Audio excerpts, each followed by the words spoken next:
Recording in progress.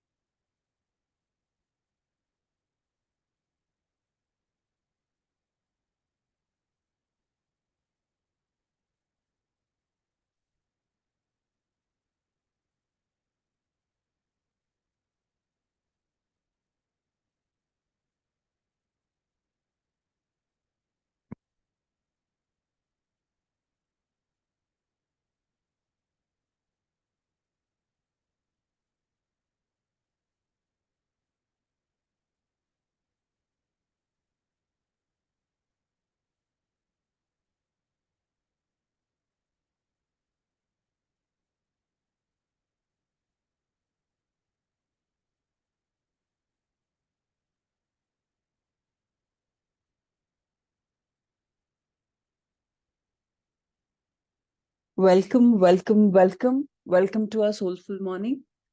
Let's start this beautiful morning by going inward, by being very grateful for all that we have been given.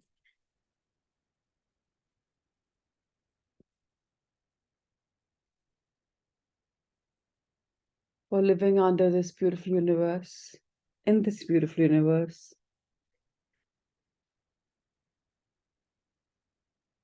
With all the guidance, all the mentoring, all the nudging from every possible corner.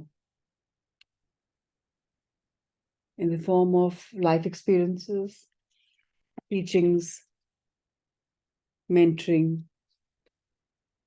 through guardians, angels, spirit guides, masters, teachers, gurus, parents, our love beings. Each challenge that comes our way is there to challenge us, to thrive, to become a better version of ourselves. This morning, we are going to be intertwining with our own energy, our own soul, and understanding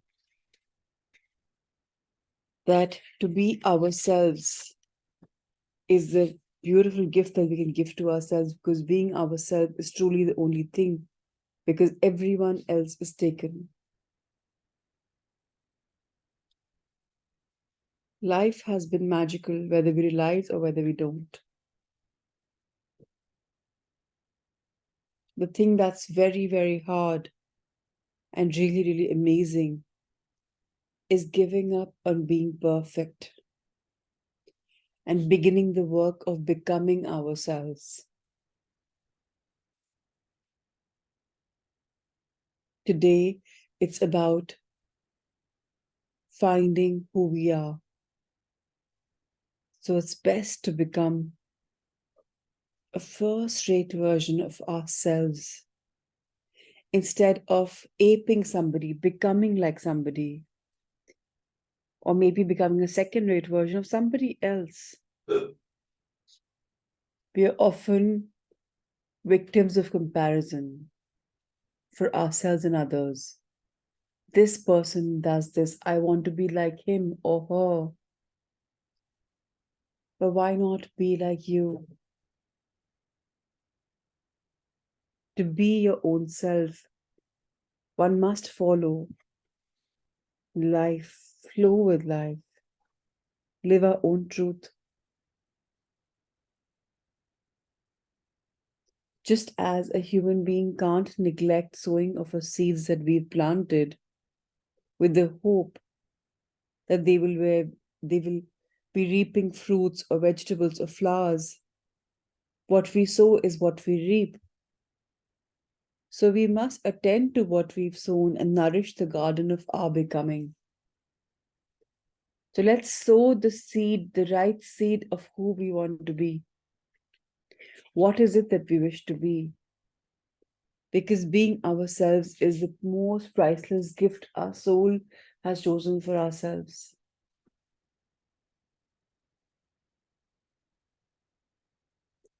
Let's first tap into this beautiful value of being ourselves.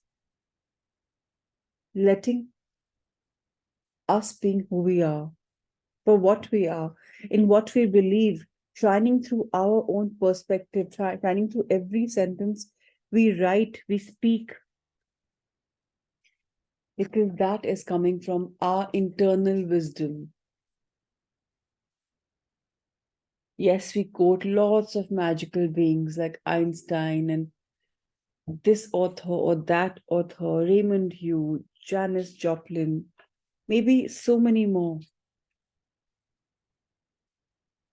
But aren't we who we are? Aren't we quote worthy? Do we realize in the wisdom of those who trim themselves to suit everyone else will soon whittle away? Do we really want to whittle away by trimming ourselves to adjust to become somebody else?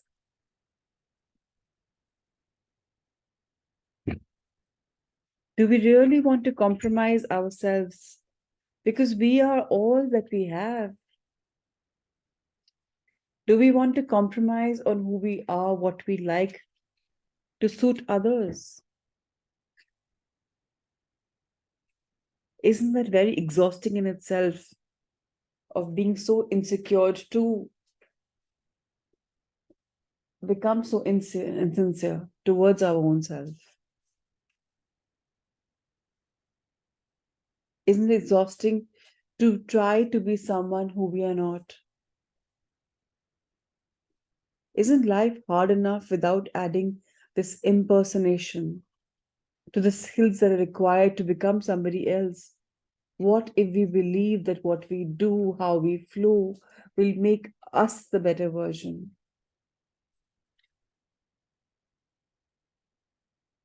Loving ourselves must be the first religion that we follow because everything else falls into line. But why is loving ourselves so difficult? Why is there conditional love for ourselves that if I become this, will I be happy? Will I love myself? Why are so many conditions attached? We shouldn't have to sacrifice who we are just because somebody else has a problem with it. Their problems, their stories. What about love? Love thyself is something we've grown up hearing, but have we truly loved ourselves? Or are we at least realizing, or are we in denial that I love myself? But do we? Yes, being myself includes taking many, many risks with myself, taking risks with this new behavior that I may add on to myself. It'll be about trying new ways to be myself so that I can truly be what I really want to be. And that's when the real words, I'm in progress, will come true. We are all people in progress, but the real progress is for going inward.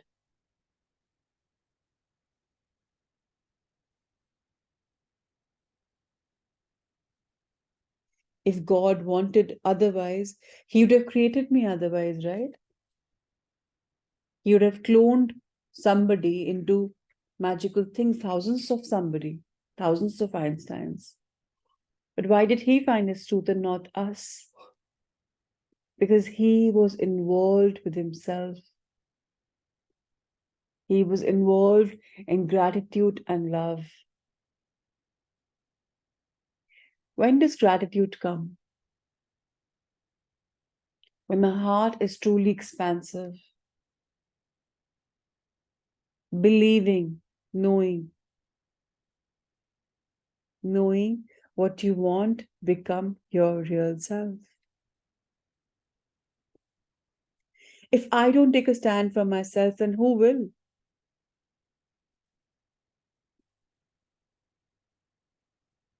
If I am only for myself, what am I? And if not now, then when?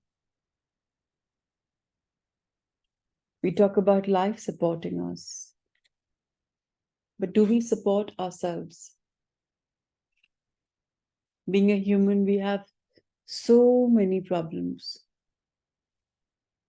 Problems that we see as problems because we can't accept how life is unfolding.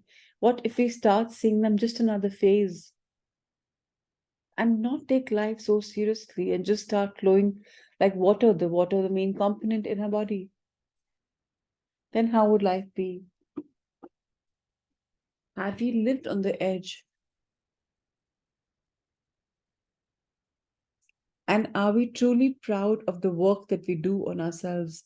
Are we true to ourselves, our own word, our own being? Have we made some principles for ourselves in our life?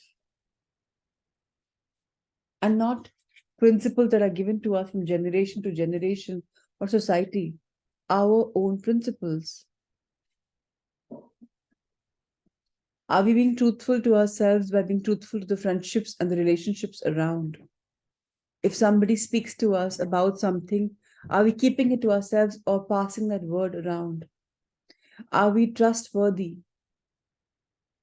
And that question only I can answer, nobody else can. So be truthful to yourself, be you, be real.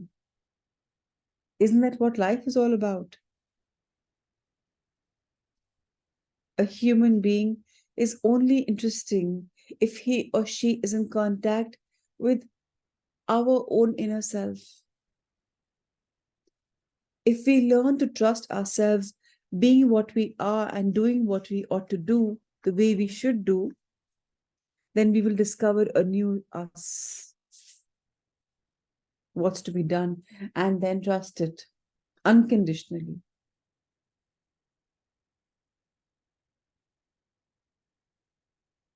And if we stop becoming the best versions of others and we are in love with who we are working on ourselves and have this advantage of being unconditional, of being who we are, then we will not even have any rivals because then there's no competition.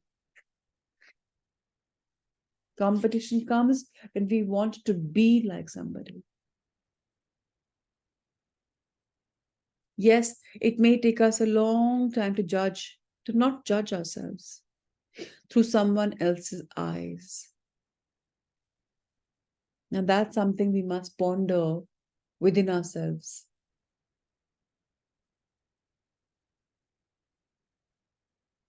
When we judge, we are not judging with our eyes. We're wearing a mask, a perspective of somebody else, and then we judge because they have created these criteria and we are falling victim to that.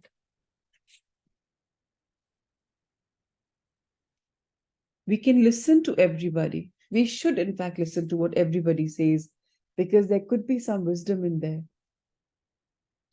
But the fact remains that we all must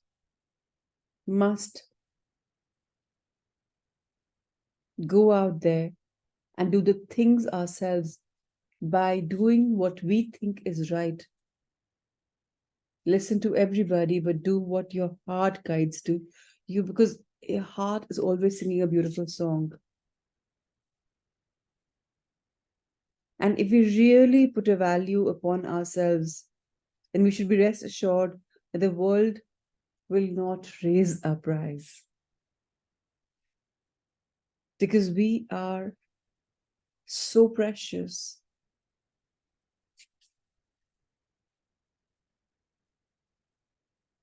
Nobody in the world can belittle us, make us feel inferior without our own consent.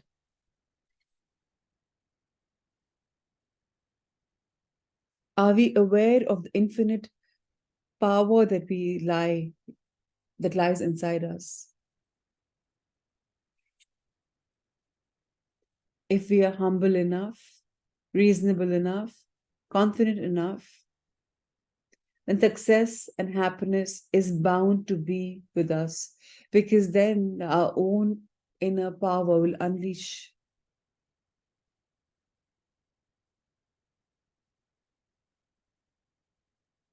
If we don't run our own lives, if you're not the master of our own lives, then be rest assured somebody else will run your life for you.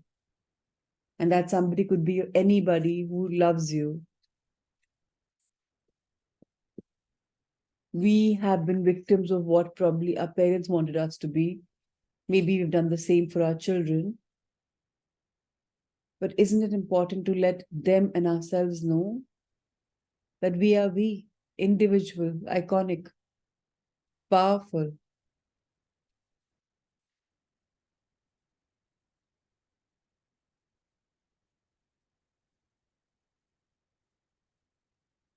Why do we seem sometimes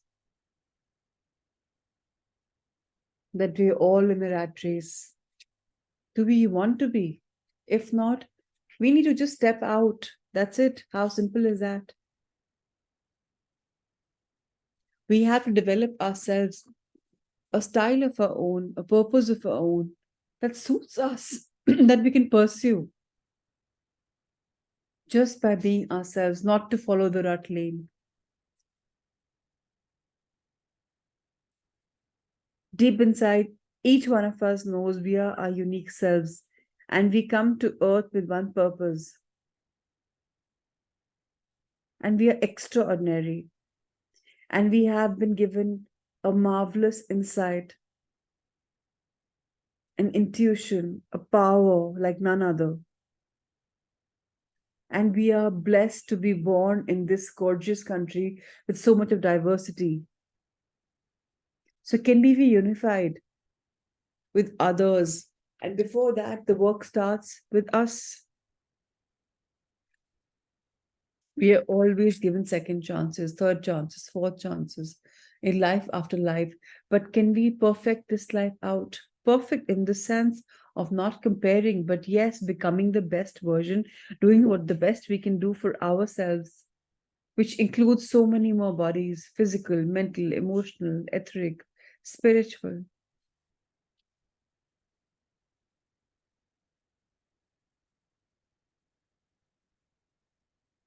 This reminds me of a beautiful quote by Dr. Seuss.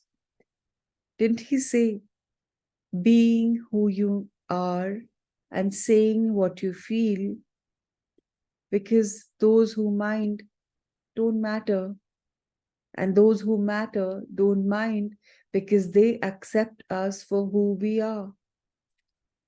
And those that are judging us are the ones like dried leaves who fall away from a tree. Isn't that true? What matters to us is our roots. My roots are multiple. Starts from one bark and becomes so many, because that's the foundation. That's where we start from. It's not the other way around. So many roots together are the basis for one strong tree bark.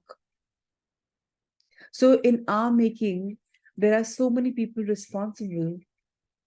But are those people other people, or are they versions of ourselves? Our own wisdom that we've accumulated over the years, over lives, over lifetimes. Each lifetime is adding to making who we are today. Today's birth is even more important than yesterday's life and yesterday's death. Because today we are born with that wisdom also.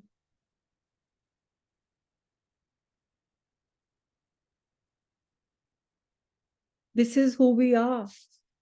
After so much of struggle, after so much of wisdom,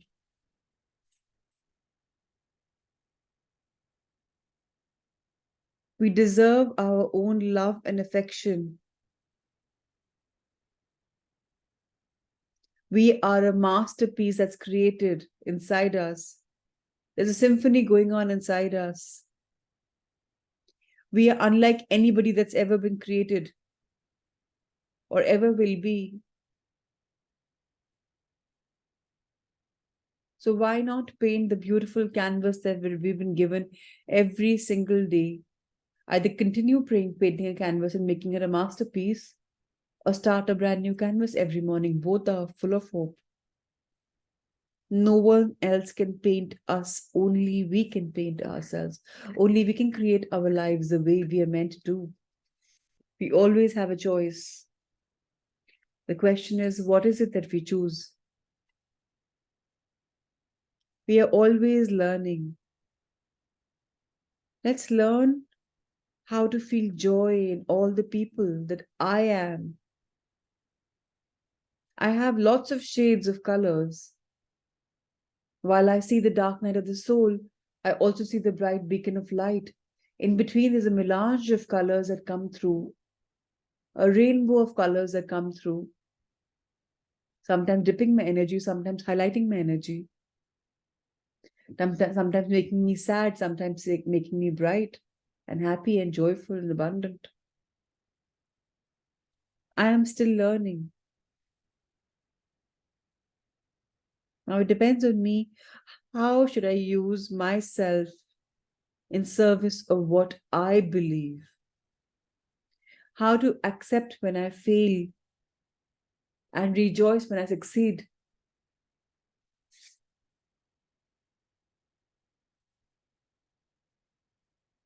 We must have control of ownership of our own destiny. And why the word control? Because somewhere deep down there is an inherent muscle memory, a body memory.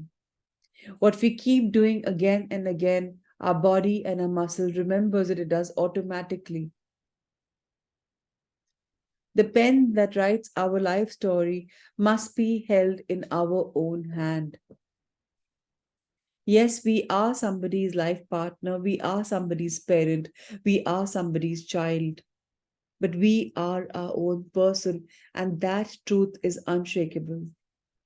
We have been given the beautiful gift of breath, which is free and full, which is telling us that we have a life independently.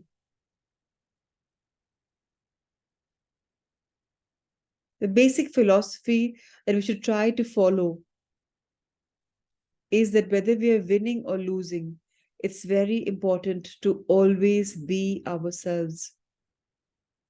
We can't change who we are because of circumstances around us. Yes, it's good to flow, but it's good to have our own originality. We're not a Xerox copy of anybody else. We are not a parent. We are not somebody that we love and respect and look up to. Yes, we get inspired, but the acts and the deeds are our own, shaping us into who we think we'd like to become.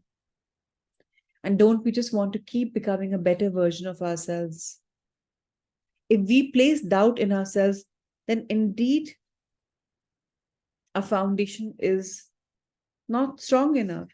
So, for this, what do we need to do? Align with Mother Nature, align with Mother Earth, and ask her to give us the strength to blossom, to just grow beyond words. All the knowledge and all the power that we possess inside us is there. Yes, it's attainable by others also. They've also had lifespans.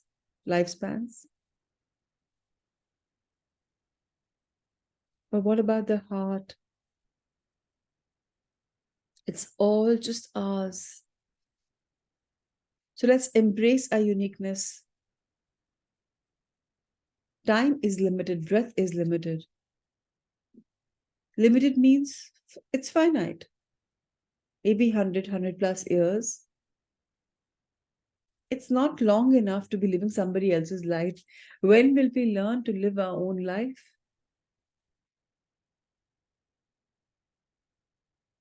Staying true to ourselves is something we've learned or we've heard, we've not been taught, because everybody is too scared to teach this.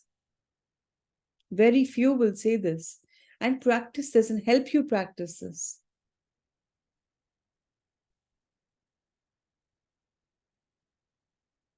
People can come as a distraction to get us off our goals.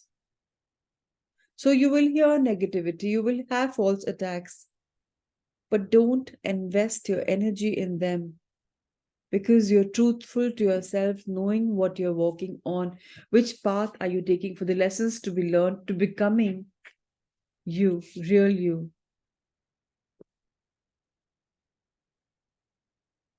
We're trying to become loved, lovable, respectable. And for this, at times, we become who we are not. So, isn't it better to be hated for who we are than to be loved for something that we are not? Should we not remember, no matter where we go, we are always there? We have our own support system. Just being ourselves is such a beautiful thing. Taking our life in our hands with no one to blame, no one to claim. Just being who we are, the way we want to be.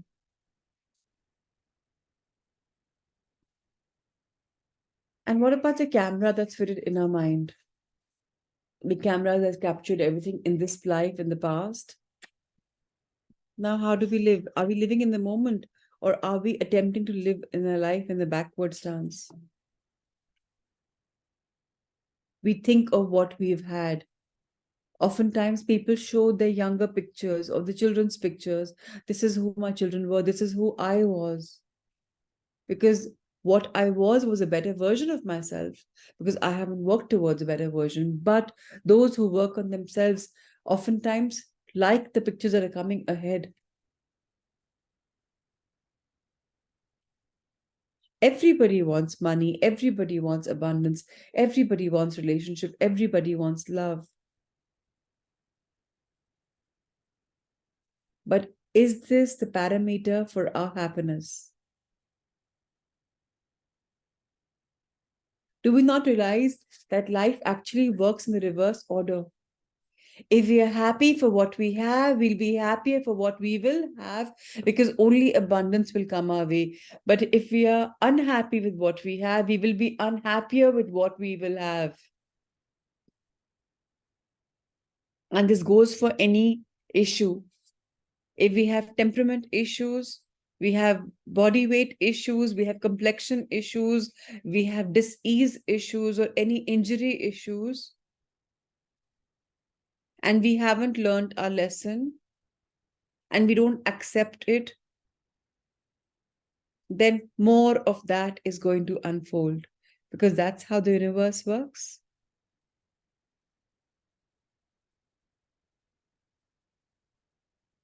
Because it's very simple.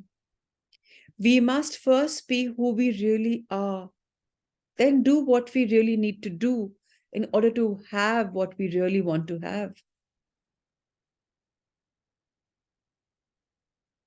So, who are we truly there in person? Love and light.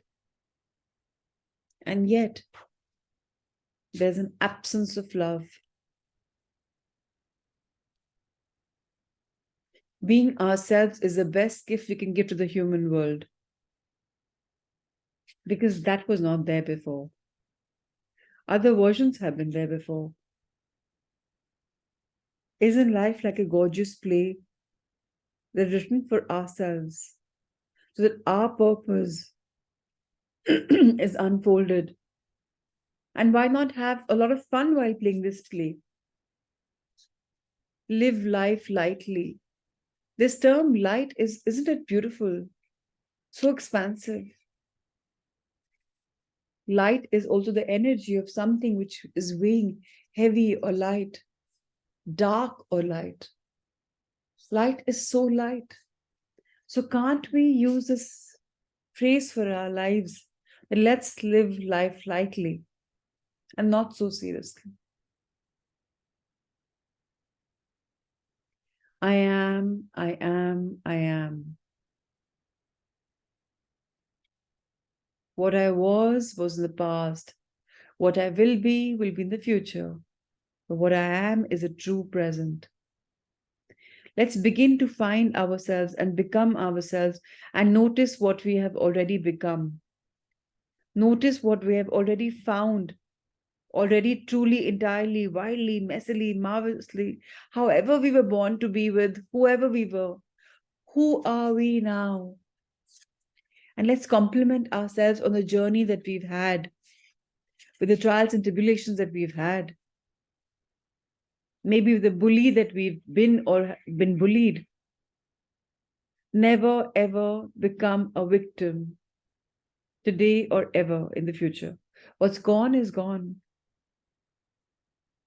Do not be ready to accept anybody else's definition of life. Let's define ourselves. The less we focus on our flaws, the better we stand, the better we are, the more glad that we are. Fault finding is only digging our grave. There is just this one beautiful life that we've been given for each of us. Yes, we'll be given a chance again, but that will be another life. This life is only one that we can make it worth. So if we go into PLR, we know that this was powerful. We have to break our comfort zone and go into the wilderness of our own intuition power. And what we'll discover there will be ourselves. Let's accept everything about ourselves. Everything means everything. We are we, and that is the beginning and the end. No apologies, no regrets. Unapologetically us, me. Let's resolve to be ourselves and know that we must find ourselves and lose our misery, lose our mission of being on a particular journey of aping somebody. We are all battling with ourselves. The fight is internal. But the fight should change. It should be not fighting ourselves, but fighting to become who we are. What keeps us going is not just any fine destination, but the path that leads to the destination is a beautiful journey that we traverse on.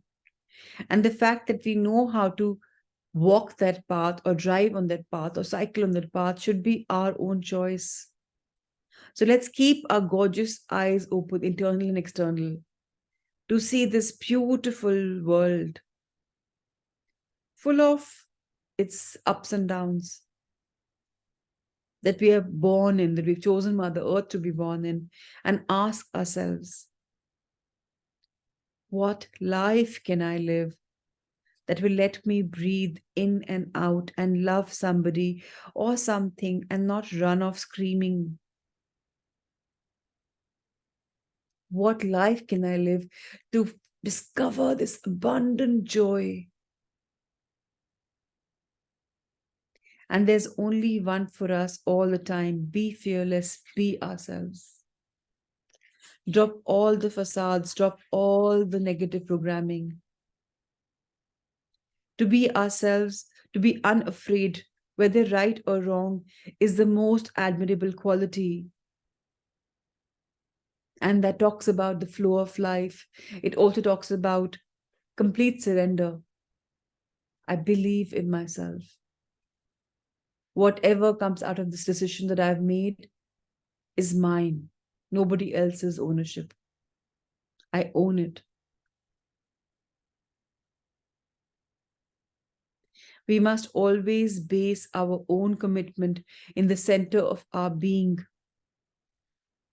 because that is the most authentic commitment to our core, to ourselves, defining myself, as opposed to being defined by others. Let other people label me, tag me. I know my internal truth, and then I'm unshakable.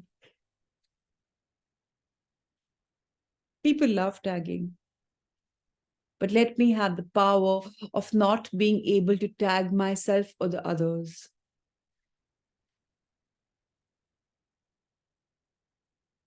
Knowing others is definitely being intelligent, but knowing ourselves is truly wisdom.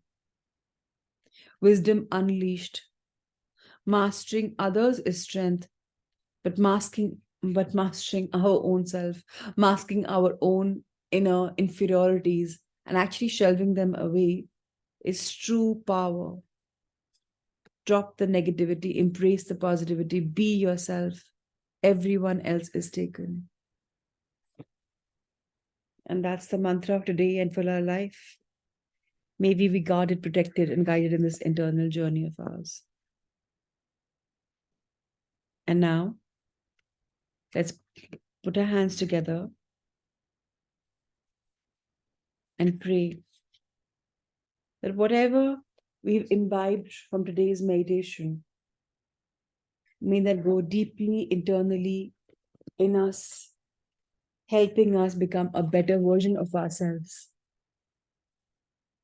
grounding us, guarding us, protecting us, guiding us. And now, open your hands to bless the consciousness of everybody around us, that's around us, or no matter how far they are, to receive this beautiful light of blessings. Let the consciousness elevate. Let me become a channel of blessing, of abundance, of magics. And after you feel you've blessed enough, you can rub your hands together.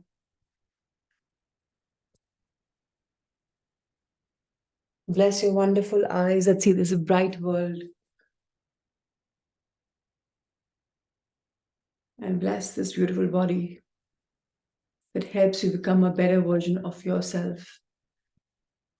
And today we are on the last day of reading this beautiful book, Many Lives, Many Masters by Dr. Brian Weiss. And we are to continue on page number 210, the second paragraph. And that's how we start. How does one reach this altered state, this other value system? And once reached, how can it be sustained? The answer appears to be simple. It is common denominator of all religions. Humankind is immortal, and what we are doing now is learning our lessons. We are all in a school. It is so simple if you believe in immortality. School of life. Teaching us, helping us learn. Isn't that what we do in a school? In an orthodox system of schooling. But look at this beautiful universal school that we are living in. Whatever we want is available to us. And that is a power that these days people are using and creating in artificial intelligence. But what about the real intelligence that we have? Whatever we need, we get. Now this is being aped by, if you say Bali, your social media, your feed will start showing Bali, Bali, Bali. But actually in life, if you start saying Bali, it will happen for you.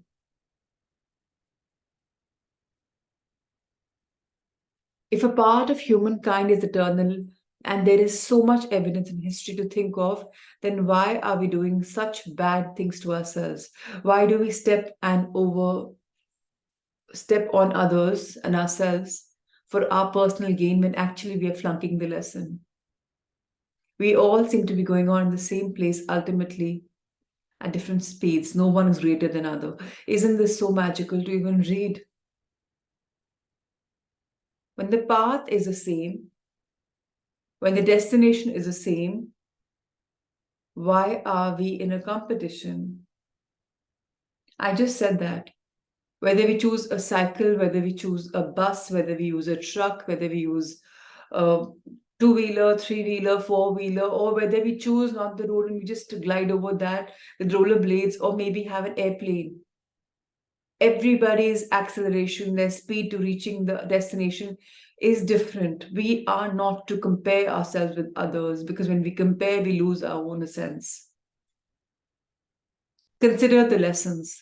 Intellectually, the answers have always been there, but this need to actualize by experience to make the subconscious imprint permanent by emotionalizing and practicing the concept is the key. So in Catholics and Christians, they have church, which is the biggest school, and they have Sunday schools. That's why they sing. So in there, they help you memorize. Same thing again and again and again and again and again. It kind of gives a deep print. That's why they say Sunday schools are so important. So now Dr. Weiss says, memorizing in Sunday school is not good enough. Lip service without the behavior has no value. It is easy to read about or talk about love and charity and faith, but to do it, to feel it, almost requires an altered state of consciousness. तो बोलना बहुत आसान है, करना उतना easy नहीं है. क्यों? क्योंकि उसमें जेन्युइन एफर्ट लगता है. बट ट्रूथ क्या है? If we follow our own truth, our own love, our own everything, if you are in love with yourself, whatever you do will be an act of love because you're flowing in love. And then it's effortless. But to reach that stage of effortlessness, effort करने पड़ते हैं. जैसे आप शुरू में कोई individual business start करते हैं, you have to first put in your time, your effort, your energy, your money. And then when it's on autopilot, then it's just on its own. It's flourishing on its own because you've systemized it. Similarly, that's why they say in spirituality, fake it till you make it. Keep faking it, keep faking it. It'll happen. The drama play will come.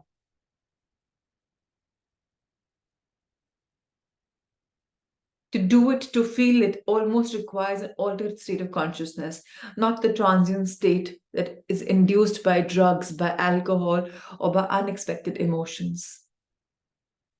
The permanent state is reached by knowledge and understanding. It is sustained by physical behavior, by act and by deed, by practice. It is taking something nearly mystical and transforming to be, to do. Mystical and transforming is to everyday familiarity by practice, making it a habit. And then there's this beautiful book called Atomic Habits by James Clear. That's what it is all about. Habit formation, habit stacking. So that atomically your body starts relating to this habit. How many of us immediately on waking up need to go to the loo?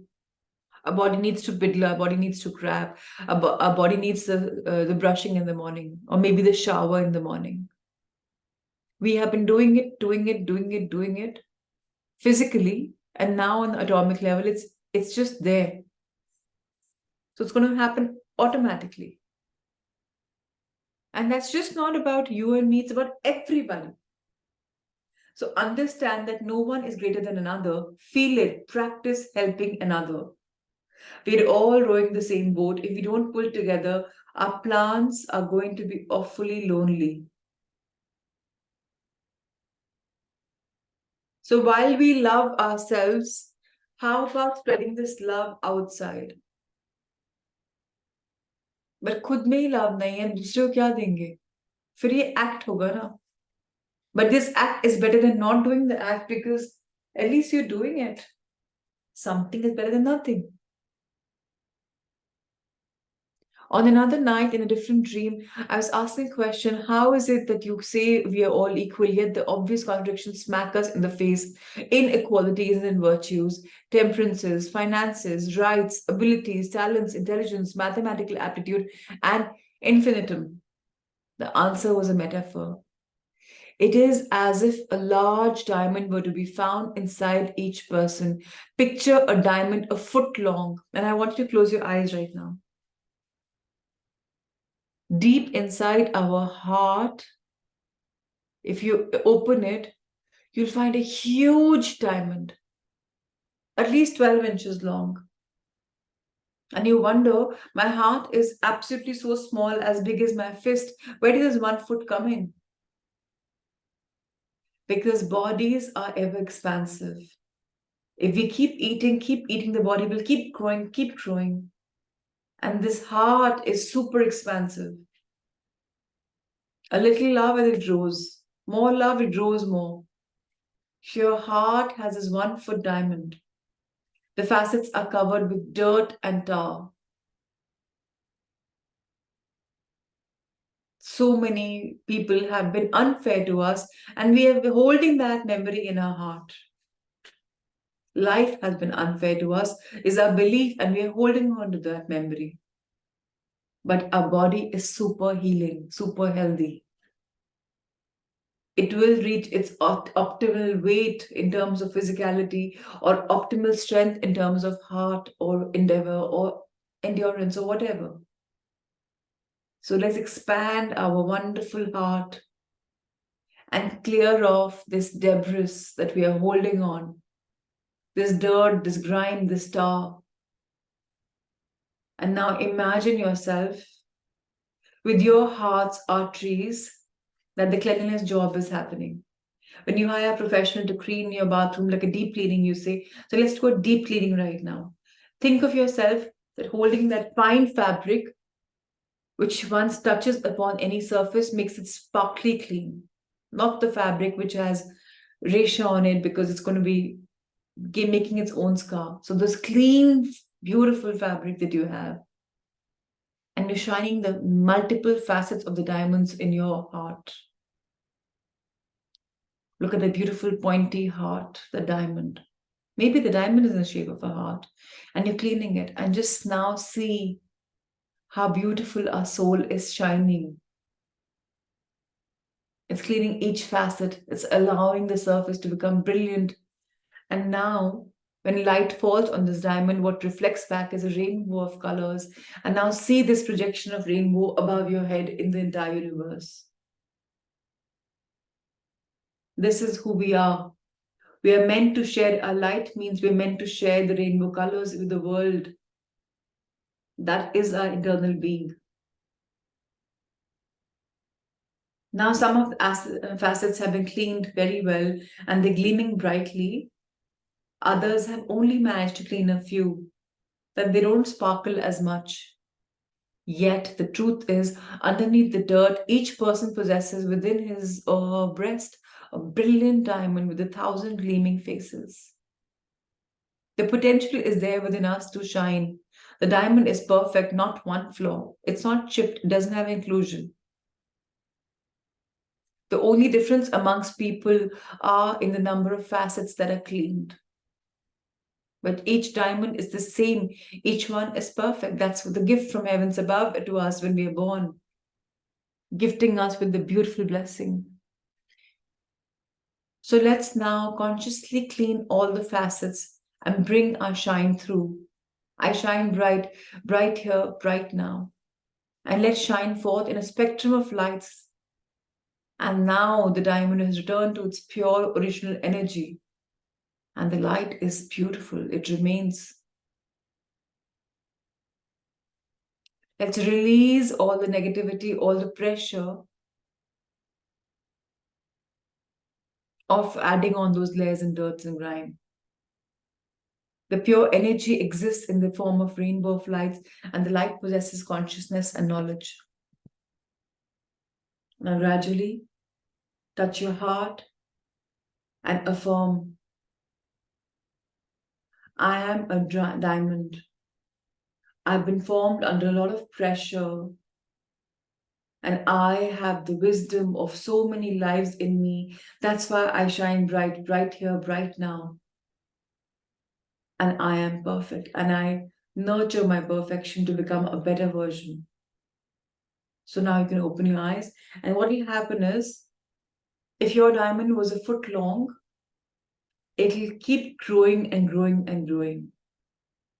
And ultimately, it'll spread in every part of your body, and you will become a diamond so bright that everybody will love your energy. Just the way Catherine was so bright that everybody loved her. Her fog was cleared because when she went for therapy, she dropped all the reservations that she'd acquired in the physical realm, which were there in her atomic level.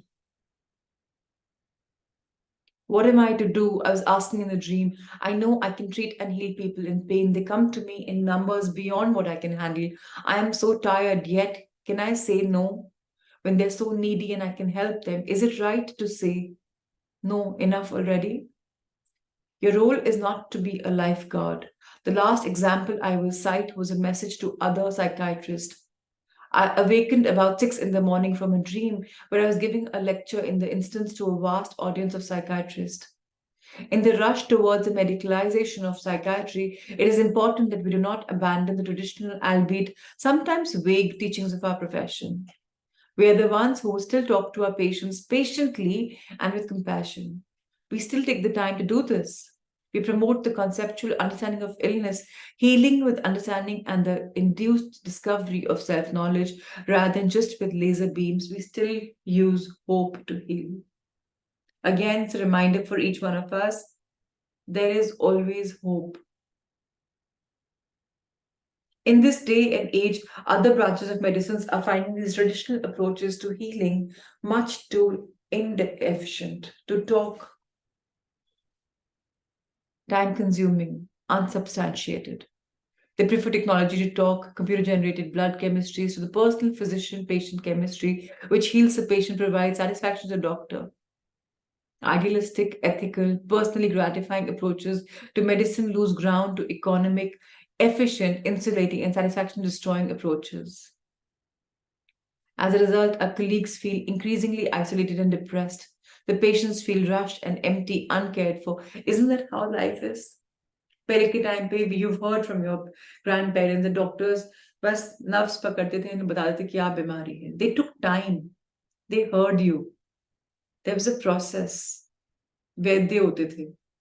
And now, 5 minutes you go into a doctor's chamber. 5 minutes is also too much that you say. Not even few minutes. And they charge you to the roof and they give you a battery of tests. And then, obviously, when you will go to a doctor, the body is so dynamic, it has everything going on for it. Ek cheez misplaced ho jaye, everything falls, the levels shake up. So something is going to come out of the testing. And rather than trusting the majestic, magical body, we've been given a huge series of medication to have, things to do. We are all seduced by high technology. We should avoid it. Rather, we should be the role models for our colleagues. We should demonstrate how patience, understanding, and compassion helps both patient and physician. Taking more time to talk, to teach, to awaken hope and expectation of recovery, these half-forgotten qualities of the physician as healer, these we must always use ourselves and be an example to our fellow physicians. We have a doctor like this, a physician in my neighborhood. My mother-in-law, when she lost Papa, she used to go there and she would heal just by him giving her time. He understood that why she's coming back to her. He didn't even charge. He gave her time. When I went through a stage of dark night of the soul, he healed me. He told my husband and me what to do. He just told him, my husband, take her for drives, long drives, spend time with her, nurture her with love.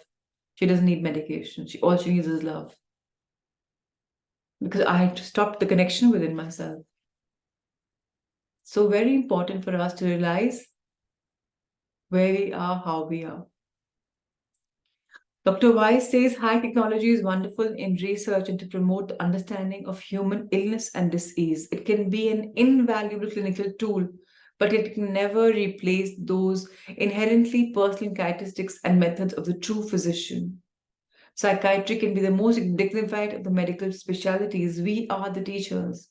We should not abandon this role for the sake of assimilation, especially not now.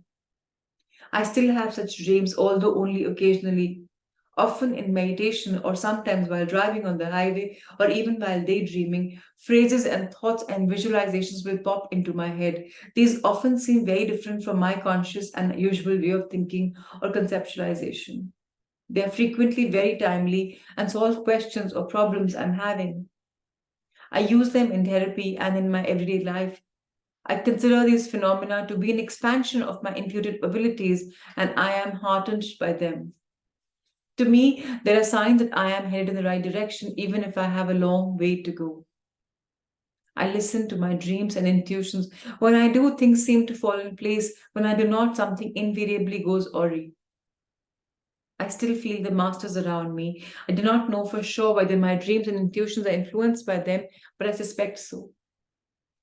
And we conclude this beautiful book. But let's read the epilogue.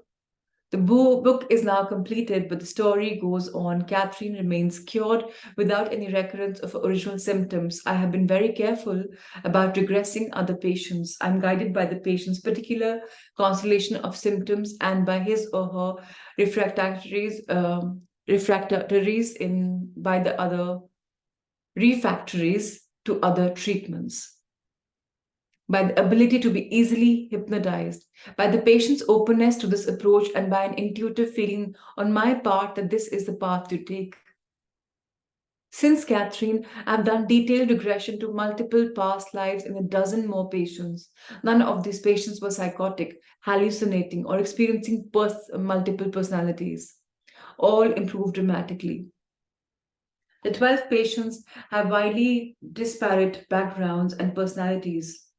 A Jewish housewife from Miami Beach vividly remembered being raped by a group of Roman soldiers in Palestine shortly after the death of Jesus. She ran a 19th century brothel in New Orleans, living in a monastery in France in the Middle Ages, and had a distressing Japanese lifetime. She's the only one of the patients other than Catherine who could transmit messages from the in-between state. Her messages have been extremely psychic. She too knew facts and events from my past. She has even more of a facility for accurately predicting future events. Her messages come from a particular spirit, and I am currently in the process of carefully cataloging her sessions. I'm still the scientist. All of her material must be scrutinized, evaluated, and validated. The others were not able to remember much beyond dying. Leaving their bodies and floating through the bright light, none could transmit messages or thoughts back to me, but all had vivid memories of previous lifetimes. A brilliant stockbroker lived a pleasant but boring life in Victorian England. An artist was tortured during the Spanish Inquisition. A restaurant owner who could not drive over bridges or through tunnels remembered being buried alive in an ancient Near Eastern culture. A young physician recalled his trauma at sea when he was a Viking. A television executive was tormented 600 years ago in Florence. The list of patients goes on. These people remembered all other lifetimes as well. Symptoms resolved as the lifetimes unfolded, but each now firmly believes that he or she has lived before and will again. Their fear of death has diminished. It is not necessary that everyone has regression therapy or various psychics or even meditates. Those with disabling or both bothersome symptoms may choose to do so. For the rest, keeping an open mind is the most important task. Realize that life is more than meets the eye. Life goes beyond our five senses. Be receptive to new knowledge and to new experiences. Our task is to learn to become godlike through knowledge. I'm no longer concerned with the effect the book may have on my career. The information that I have shared is far more important, and if heeded, will be far more beneficial to the world than anything I can do as an individual basis in my office. I hope that you will be helped by what you have read here, that your own fear of death has been diminished, and that the messages offered to you about the meaning of life will free you to go about living yours to the fullest, seeking harmony and inner peace, and reaching out in love to fellow humans. And that's about it. Wonderful. So I have an announcement to make. On Monday, I'm leaving for Romania for 11 days. So, which means if we start a book tomorrow, we'll only have tomorrow because Sunday is no session. And Monday onwards, I'm traveling. And it's a different time width. We have 3.5 hours gap between there and here. So morning there will not work for morning here. And later on, I may be sharing a room with another person. It's an international conference and followed by a solo holiday. So I think I'm going to just request all of us to now connect straight away on Monday, the 9th of October, instead of tomorrow, because there's no point of having a session for just a day. Is that okay with everybody? And a request through everybody to not break the circuit.